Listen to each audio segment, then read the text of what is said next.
Okay, so we got a new siren in.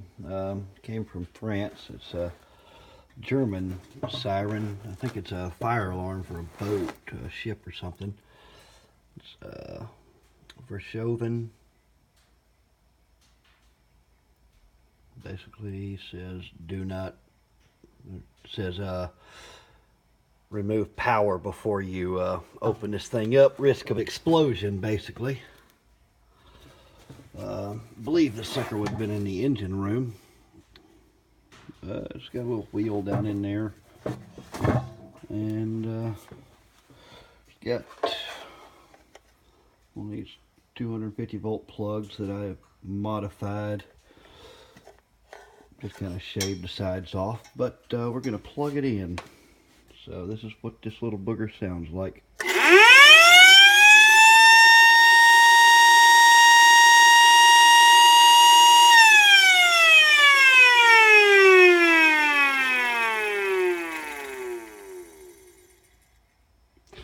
It's actually not that loud.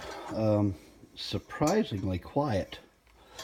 I would have imagined a fire siren or a ship alarm siren to be a whole lot louder than what this thing is, but it's actually quite docile.